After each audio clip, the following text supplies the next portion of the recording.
Hey, everybody, and welcome to a very special live stream production today.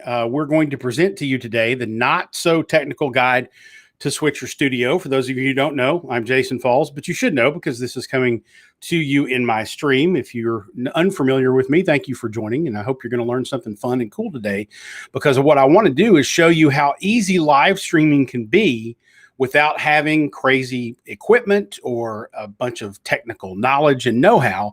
That's one of the reasons I use Switcher Studio on Digging Deeper, the Tuesday live stream show that I do for Cornet. But today I've put together, partnered with Switcher Studio to put together a really nice live stream production. And I actually have a video that I want to play for you. And there's a reason that I'm using a video instead of doing the whole thing live, because I want to make sure, I make very efficient use of your time today, right? This is kind of a lunch and learn for those of you on the West Coast, maybe a brunch and learn.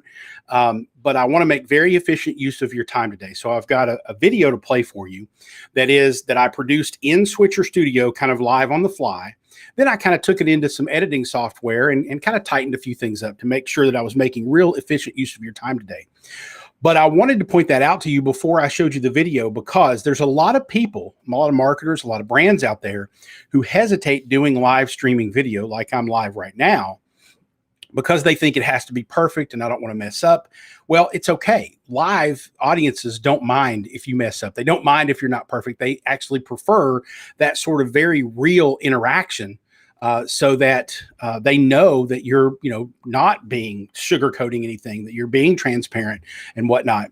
But you can take the recordings of what you do, because when I set up the video that I'm about to show you that has all this in it, you can take the recordings from that in and produce them, edit them, and then upload them later to replace that video, so that your live production winds up, looking in the archived version of it, winds up being a very polished performance that you can go back and edit.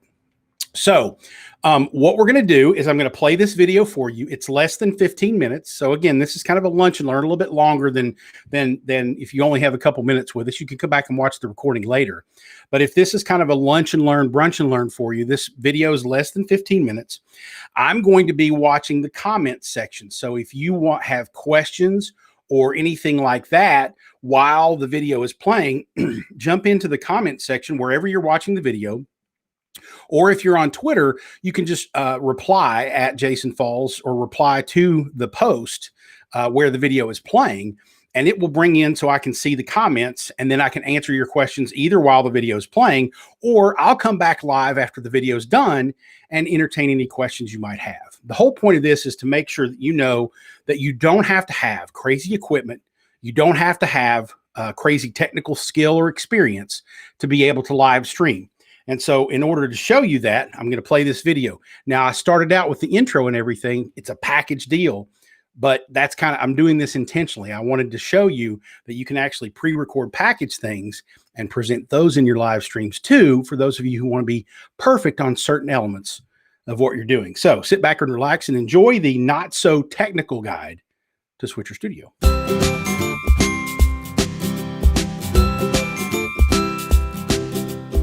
Hey, it's Jason Falls. Switcher Studio is one of my go-to tools for live streaming and video production. I often explain it to people by saying it takes the production value of your live streams to a professional level, where some other point-and-click live streaming software leaves a little to be desired. Because Switcher Studio is built by video professionals, it's got a lot of bells, whistles, and technical advantages other softwares do not. But that also means it can sometimes be a little intimidating. Today, I want to show you how you can use Switcher Studio for live stream and video production without needing a degree in television production. It's the not so technical guide to Switcher Studio. I'll show you the basic equipment you'll need, how to set up your Switcher unit for success, and throw in some advice on some simple upgrades to make your live streams look and sound great. Nothing complicated. I'll show you how I plan for my broadcasts and even rehearse to make sure I'm ready. Then I'll show you how you can broadcast a professional, even slick live stream or recorded video without needing crazy equipment, experience, or even knowledge. And I'm going to do all of the production right here in Switcher Studio. Are you ready? Let's dive in. The first area we'll cover is equipment. If you look into the Facebook groups for Switcher Studio users, you'll find a sea of gadgets, cords, adapters, and complexity, enough to send your blood pressure up and your chances of getting that live stream off and running down. Don't worry, all you need to be able to live stream is a camera, a mic, and an internet connection. If you have a smartphone, you have all three. Technically, you don't need more than that to use Switcher Studio either. You can use your phone as the switcher unit, bring in guests, other cameras on your Wi-Fi network, and even run your fancy graphics. Of course, in order to do it that way all the time, you're going to need great eyesight and thin fingers, neither of which I have. So my switcher unit is my iPad. Again, all I need is the iPad. It has an external microphone and speaker. It has a camera. It connects to the internet, so I'm good. Now, first, we don't want to just stream. We want to look professional. We want graphics and titles, and maybe even an introduction with the title of our stream and a logo.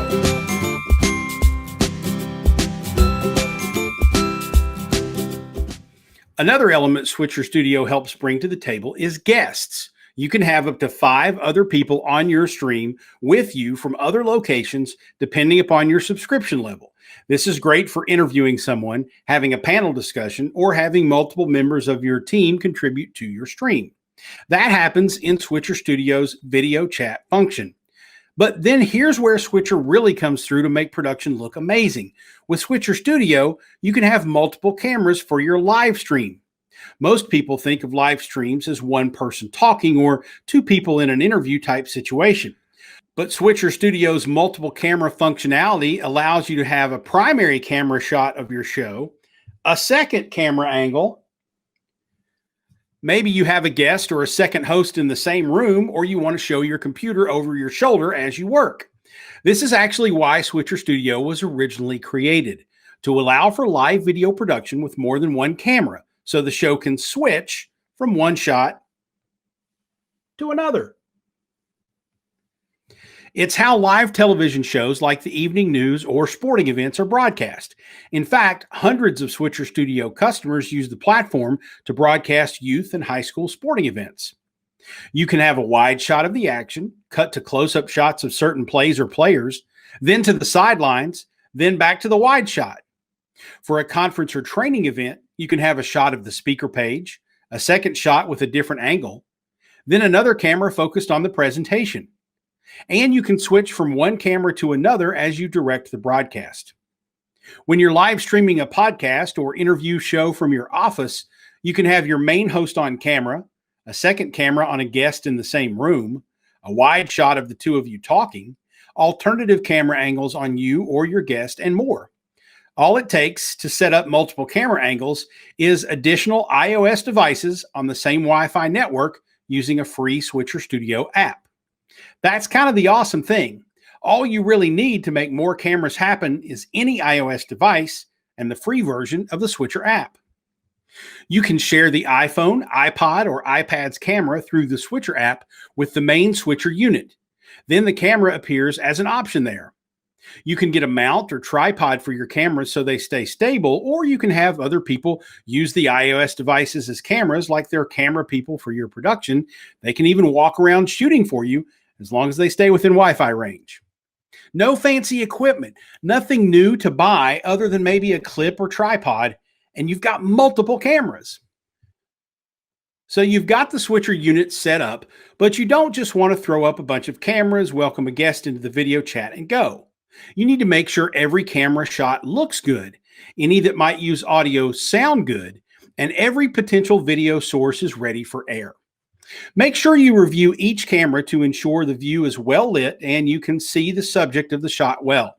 This is for your on-location cameras and the guest cameras coming in through the video chat. Here's some tips. First, make sure the subject is framed in the middle of the screen, especially if you may use a split screen view, which can cut off one or both sides of the shot. Nothing looks worse than interviewing someone with half a face. Make sure once the person is framed, they know not to move around too much too. You want to ensure they have ample light in front of them so you can see their face or the room you're shooting well. You also want to make sure they have some light behind them so they don't blend into the darkness of a room. but not too much light like an open window with sunlight, or the glare will distract viewers or even force the guest's face to be in the shadow. For anyone who is joining your stream to talk on a camera or via the video chat room, insist that they use headphones or earbuds and preferably an external microphone. People who use the built-in microphone on their computer or on phones without headphones are essentially joining via speakerphone, which is almost guaranteed to cause echo, sounds to cut out, and other problems. I strongly recommend if someone doesn't have headphones, they don't get to be a guest on the show that day. It's that critical to making sure they and you sound good. And believe it or not, you may need to remind them this is a live broadcast. They need to be in a quiet place, free from distraction. I've had pets, children, phones, and even unaware half-dressed adults suddenly show up in my guests' camera shots because they didn't prepare others that they were doing a live video. Before we try to make all that come together for a live stream, let's quickly talk about how it works. I think if you understand what the equipment is trying to do, you can better create ways for the final output to look and sound great. And if you understand how it all works, even just from a high level, you can better diagnose problems that might occur along the way. So you have multiple live cameras as sources. They can be cameras on your Wi-Fi network using the Switcher app, or they can be guest videos that come through the Switcher's video chat function, which is like a Zoom call. You also have your graphics, videos, lower thirds, things like that, which you push live. You have to pull them all into the switcher unit where you direct your broadcast by simply touching the video screen and the video source you want. It's called a switcher unit because that's where you switch from one view to another. You can set your director's view up to preview your next shot. That way you know you have it right. Or you can close the preview by hitting the grid button in the lower left corner to see more of your video sources. You can also resize the grid of your video sources with that second button over next to the grid to fit more on your screen. Just keep in mind they may become harder to see and distinguish, so be careful not to make it too hard on yourself. Switcher Studio has transitions built in so you can choose to cut from one source to another quickly. You can cross dissolve or fade from one shot to another, wipe, cube, and twist. Most news or sports broadcasts use the straight cuts to be able to go fast. I prefer to cross dissolve. Okay, now that we have all our video sources in the switcher unit so we can direct our show, what happens? Well, first you have to tell the switcher unit where to send the program. Under your Outputs tab, you see you can push your program to Facebook, YouTube, LinkedIn Live, Twitch, or a custom RTMP or stream address. You'll use that last one to send your program to a distribution platform, which allows you to take your one feed and have it go live to a bunch of different channels at once. I use one called Restream to broadcast my weekly interview show on Facebook, YouTube, LinkedIn, and Twitter, and on both my pages and the pages for Cornet, the agency I work and host the show for. Set your show's destination and you're ready. Once you hit that big red record button in the upper corner, you're live. Switcher Studio's switcher unit takes the video sources you choose during the live broadcast and feeds the final product, the program view, if you will, wherever you send it. So you're taking a bunch of video sources, putting them in a menu where you can pick which go live, then sending a live feed out there to the interwebs and picking what the viewers see based on what video source you touch in the switcher unit. You are now the director of your very own show. The actual mechanism of directing your show is easy. You simply touch the video source you wish to display on the air, and it appears.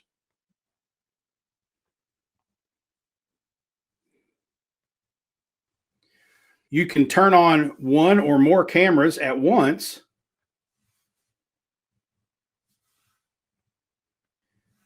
add graphics, logos, or lower third titles. You can switch between camera views, and you can play recorded videos, which takes the cameras off screen. The trick to directing a good show is a simple two-step process. First, plan out what video sources you'll use and when. It helps to have a script or run of show to go by. This gives you a piece of paper to follow along with to know what camera or video is next. when graphics need to go live, be taken down, and so on. The second step is to rehearse. You don't want to find yourself fumbling around making mistakes live on the air. So set your unit up and follow your script a few times with a run through. The more comfortable you are having done a show once or twice as a test, the better the broadcast will be when the live button is on. Now, keep in mind, many types of shows like live sporting events or even interviews are not really scriptable. If you don't know what will happen for certain, you have to be ready to switch camera views or resources at a moment's notice. But you can rehearse being ready to be nimble, have the various graphics, videos, commercial breaks, and other elements ready to go, and can practice enough that when you need them on the fly in a live show, you know where they are and can hit the right button at the right time. Many shows like this will have a script written with gaps open in the script for the more impromptu parts of the program. It helps the director not miss any required elements that need to go live, but allows for the flexibility of directing on the fly. Okay, you're ready. Make sure all the video resources you want to use are loaded into your switcher unit. Make sure you've added any multiple camera views you anticipate using during your broadcast. A split screen, maybe 3 cameras on at once, or a nice grid for a panel should be preloaded. Confirm any recorded videos you'll need, like a theme song or intro, are loaded and ready to go. Get those cameras set up, check for lighting and sound. Make sure you're set to push the broadcast to the right place so it will go live. Then hit record and go. Remember that Switcher Studio records your broadcast on your switcher unit, so make sure you have ample space there to store a video the size you'll produce. With that recording, you can fix anything you might mess up during the show and replace the live version later, or you can pull the audio off and turn it into a podcast feed. Yes, we can get a lot more complicated with our live streams using Switcher Studio. You can spend tens of thousands of dollars just making sure everyone has great sounding microphones and multiple audio sources like music tracks, crowd mics, and more are pumped through fancy soundboards into the broadcast. You can invest all kinds of money in fancy cameras, lights, and other video sources too. But you don't need to in order to put together a professional broadcast with Switcher Studio. If you have questions or comments, feel free to reach out to me in the comments here or at jason@jasonfalls.com. You can also join us in the Switcher Studio 101 or Switcher Studio enthusiast groups on Facebook. Thanks for watching. Now go produce your show on Switcher Studio.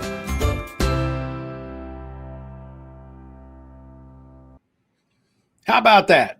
All right, we're back live, and so I wanted to address some questions, but I hope that was informative for you, and I hope that you, sort of understand now that you don't need a whole lot of crazy equipment. You don't need a whole lot of technical know-how in order to pull off a good live stream, especially a professional-looking live stream using an app like Switcher Studio. Looking over at the questions, and if you have questions, jump in those comments now and ask them. I'll be on here for a few more minutes to just field questions and make sure you have all of them answered. I see a question from Matt Gentili who says, can you record and download MP4? The answer is yes. I'm not 100% sure if the recorded output downloads, it downloads on my iPad. I'm not sure if it downloads as a .mov or a .mp4 file, but it's easy to convert one to the other. So whatever the output is, it's pretty high quality. It's 1920 by 1080 screen resolution, I think, if you set it up that way. And so you can output those MP4 files or MOV files and then convert them to however you want. I take stuff into, like, for instance, to do the little finishing touches on the video you just saw. I took that into Adobe Premiere and imported it and was able to edit however I needed to edit. When you do live stream, by the way, to YouTube or LinkedIn or whatever network you're going to, that video content is archived there as this is a video that you played. So you don't have to re-upload anything as long as you don't want to edit it. You don't have to re-upload anything. You can go into your content management system in YouTube Studio and your creator management, platform, the back end of your content platform in Facebook and other channels, and retitle it and tweak it and all that good stuff. But as long as you don't want to edit the video, it goes live already. It goes up in your archive already on your social network of choice, wherever you're sending it. So you don't have to worry about all that. Amber Joseph is on Facebook. She asks, is there an Android app? And Amber, that's the one hiccup right now for Switcher Studio. They do not offer Android. I do know that they are working on that development. The original software was built for iOS devices, and that was, again, for event production. So it was really all about having the same kind of device ecosystem so that you could do event production. And so they did not prioritize Android at the beginning, but I have been told a couple of times that they are working on an Android version of the app, and hopefully that'll come out soon. But for right now, if you want to do the second cameras, you have to have an iOS device. Now, here's the key, though. In order to live stream, you don't necessarily, you do have to have one iOS device to be your switcher unit, but you do not have to, as long as you don't have a second camera, you can use any computer's webcam. You don't necessarily have to have a Mac computer to run it. You do have to have some sort of iOS device to do the switcher unit. But if you're not adding extra cameras, then you don't need that. If you have other questions, anybody, just jump in. I want to kind of show off. So this is my camera too. I've got my iPhone here, and I know that everybody's going to want to see this. So I will, I'll do that. And so this is what I'm looking at. And over there's, the comments that I'm looking at. Oh gosh, I'm off here. So there's your comments coming in. And I know everyone would want to see this. It's the Trudy cam, and Trudy is asleep. Hello, Trudy. Yeah, she didn't care. So there's the Trudy cam. So we'll go back over here to me and we can do that. But that's, literally, I'm live right now just with my iPhone using the Switcher Studio app, connecting everything. I hit a button and then I can do this camera anywhere. And if I had a second person in the room, they could have the camera and, walk around your office, your room, your event, whatever you're doing with a second camera for your show. Again, you can, also do the fun little graphics and all that kind of stuff. So Switcher Studio makes it really easy. All I'm doing is touching my iPad screen, and then that goes away. I see some other people, Jessica Moore, Dixie Gilbert. Looks like Charlie Clefus is here as well. So thank you guys for coming in and watching and asking your questions. If you have other questions, I'll stick around for just a couple more seconds. The only other thing I wanted to make sure everybody was reminded of is where to go to learn more, find out more. You can do a free trial of Switcher Studio at switcherstudio.com/falls. When you get to the payment point of it, you can actually put in the code falls and get 10% off your subscription for as long as you keep it current, which is a pretty good deal. Adds up over time. They do have, for those of you who don't want to pay a monthly subscription fee that recurs. And by the way, the entry level, I think, is like $35 a month. So it's not a whole lot of money either. But if you don't want to do a monthly recurring subscription fee, they do have like a 7-day plan for, I think, $20. So if you just want to do an event and then shut it down and then come back 6 months later and do another event, you don't have to pay for the subscription fee. So they've sort of responded to customer feedback and said, hey, some people don't want to do this recurring. They just want to do it every now and then. So they've got payment plans, of course, for that. There's lots of, upgrades along the way. If you need more storage, if you want to do more hours of streaming and all that good stuff. So you can look into the pricing there, but go to switcherstudio.com/falls to get more information, get your free trial, and you can use the code falls for 10% off once you get to the point of signing up. Okay, let's take that off. Looks like that's all the questions for today. I don't want to take up too much more of your time. This lunch and learn, brunch and learn was only supposed to really be about 20 to 30 minutes, and we're still within that window. So I want to let you get back to your Thursday. Do appreciate everybody stopping by. I hope this was really useful for you. As I said in the video, and as I'll say now, please reach out to me anytime you want. If you have questions about live streaming or Switcher Studio, happy to answer or route you to someone who can answer them. I'm Jason at jasonfalls.com is the email. I'm Jason Falls on all these social networks. You're obviously probably following me, or you wouldn't have seen this in the first place. So just ask me those questions as you have them. And again, if you go to facebook.com/Switcher Studio or just search for Switcher Studio on Facebook, there's a 101 user group there where you can ask questions. And there's also an enthusiasts group there of people who are a little bit more advanced. That's where you can get those, watching people with the crazy wires and the crazy soundboards and funky systems that they've got set up to make it way more complex than I make it, because I'm not really all that bright sometimes. So I need simple. and this is simple. And that's what I wanted to share with you today. Hope you enjoyed it, and thank you so much for tuning in. We'll see you on the flip side.